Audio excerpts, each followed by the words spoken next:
I used to think that in order to make that addicting New York City pizzeria quality crust at home, you had to buy some expensive equipment or find some secret recipe that the best pizzerias in New York use. Because no matter what I tried, my pizza crust always turned out dry, dense, bland, or sometimes even burnt. However, after interviewing some of the best pizzerias I could find, I learned a technique that'll help solve all of these issues. So today I'm gonna put it to the test, and more importantly, I'm gonna show you exactly how you can use it to make restaurant quality pizza at home with even the most basic of kitchen equipment. But before we get into that, we need to tackle the #1 mistake that most home cooks are making that's gonna prevent them from ever making restaurant quality pizza at home. So a couple years ago, I set out to recreate the ultimate New York slice at home. And to do that, I basically just looked at what New York City pizzerias were doing and tried to replicate their recipes down to the smallest detail, even going so far as traveling to New York City and eating 9 slices of pizza in a single day. However, although that approach taught me some valuable insights like what ingredients to use, it may have actually caused more harm than good. You see, a pizzeria setting is a lot different than a home kitchen. The dough mixing methods, the fermentation process, the batch sizes, everything is different.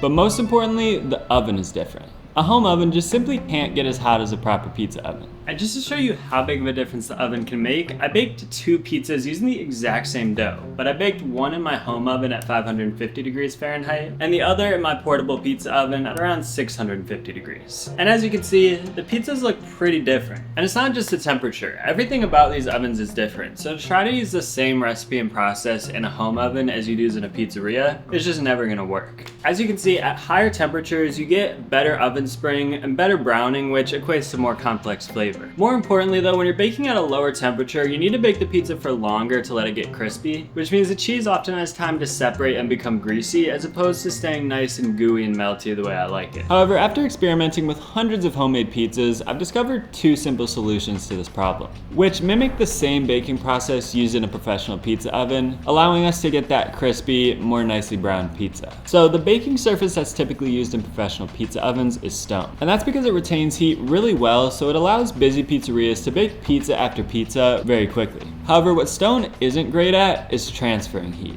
That's why it's traditionally used in high temperature ovens. Since it doesn't transfer heat super quickly, you don't have to worry as much about the bottom of the pizza burning. So what we need at home is a material that can transfer heat more quickly than stone, so that it can crisp up the bottom of the pizza faster, even at lower temperatures. And lucky for us, that material exists. It's called steel. You've probably heard of it, but we need to use a very specific type of steel. So the one I use is called the Baking Steel Pro, made by a company called Baking Steel. I've been using one of these for a while, and since I like it so much, I've actually worked with them to get you a discount code, which you can find in the description below. However, while this addresses the bottom of the pizza, you'll still often end up with a blonde, underbaked top of the pizza when you bake in a home oven. So how do we fix that? Well, to simulate the intense top heat you get from a commercial pizza oven, you can simply turn on the top broiler in your oven for about a minute or 2 during baking. And this method, combined with the baking steel, gets me pretty close to pizzeria quality results. The thing is though, neither of these methods apply to pan pizzas. But after visiting a local pizzeria, I learned a trade secret that'll also allow you to create pizzeria quality pan pizza without the need for a pizza oven. So to explain, let's imagine for a minute that we're cooking a steak. For most of us, the perfect steak has that mega flavorful, crisp crust on the outside and that juicy, tender, medium rare interior. And how do we achieve that? Well, we get our pan as hot as possible and toss the steak in there, only cooking it as long as needed to achieve that juicy medium rare. If we cook the steak at a lower temperature, we would need to cook it for longer to get that browning, and therefore the inside of the meat would dry out before it gets to that point. And believe it or not, the same exact principle applies to pizza. To get that moist, tender interior, along with that charred, crisp exterior, pizzerias bake at really high temperatures, usually anywhere from 600 to 900 degrees Fahrenheit. That quick, intense heat on the exterior is what allows the surface to dry out and become crispy before the inside begins to dry out. However, since we can't bake at those high temperatures at home, we need to use a different method: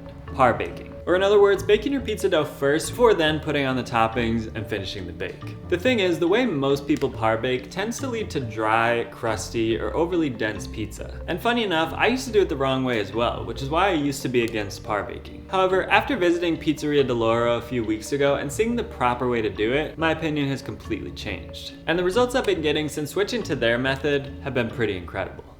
But first, as you can see, I clearly need to improve my drawing skills, which I'm able to do with help from this video's sponsor, Craftsy. Craftsy is your online resource for all things creative. They offer more than 2,000 classes for makers of all skill levels in over 20 categories, including crochet, knitting, painting, drawing, and my favorites, cooking and baking. Craftsy is made for curious people who never want to stop learning. And lately I've been working to master the art of desserts and pastries as I'm working to open my own pizzeria. And there are some really great courses on Craftsy that have helped me with that. One of my favorites is 25 Essential Baking Techniques, taught by Colette Christian. She takes a very scientific approach, and honestly, I just haven't found any other pastry baking videos online as helpful as these. As I mentioned though, I would love to be able to improve my drawing skills as well. So I've just started watching Learn to Draw, taught by Patricia Watwood. The nice thing is that Craftsy has courses for every skill level, from beginner crafters to masters of their craft. And the first 1,000 people to click the link in my video description will get a full year premium membership to Craftsy for just $1.49. Thanks again to Craftsy for sponsoring this video, and thank you for your support. Now, let me show you how I've been par baking to get those incredible results I mentioned. So when done right, par baking has several benefits. First, it allows the dough to develop a solid structure before it gets weighed down by the sauce and toppings. Because if you add those too early, it just causes the crust to sag and cave in, leading to a floppy and less than desirable result. But par baking also prevents the inside of the dough from drying out. That is, as long as we do it in a very specific way. Because the way I used to par bake, it would actually have the complete opposite effect, and here's why. In a home oven, the highest we can bake is around 550 degrees Fahrenheit. And let's say we find that if we bake for longer than 8 minutes, the interior of our dough dries out. So what we can do is par bake the dough for say 6 minutes. Just long enough to set the structure of the dough, but not nearly long enough to dry it out. So after that 6 minutes, we're left with a nicely risen, structured dough that's still super moist and tender. Now what I've seen a lot of home cooks do when they par bake at home is cover the dough with a light coating of pizza sauce, which again may work for pizzerias if you're baking at really high temperatures, but at home oven temperatures, the sauce just tends to dry out and become pasty.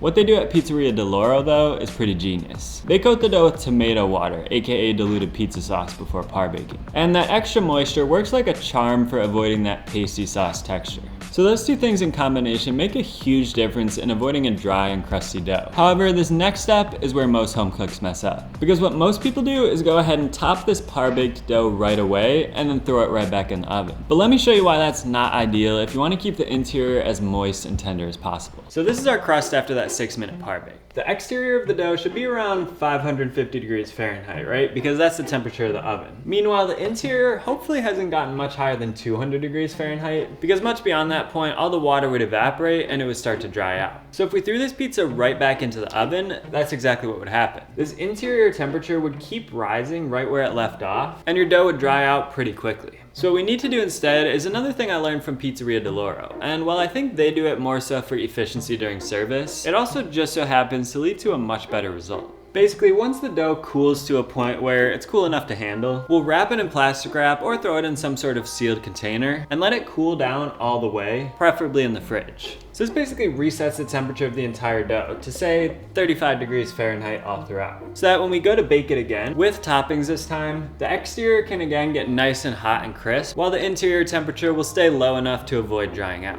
So this is the New York City grandma style pizza that I baked using this exact method. I coated the proof dough with tomato water, then baked for about 6 minutes at 350 degrees Fahrenheit like they do at Pizzeria DeLoro. I then wrapped the dough and let it cool completely before topping it and baking it again for just another 4 minutes. And for 2 of those minutes I turned the broiler on to make sure that the cheese and sauce cooked completely. And the result is a beautifully moist, soft, and tender crust, unlike anything I could have achieved with the regular bake. Now to see exactly how they use this method at Pizzeria DeLoro, along with a ton of other priceless tips that'll help you make restaurant quality pizza at home, you can check out that video right here. Either way, thanks a lot for watching, and I'll talk to you in the next one.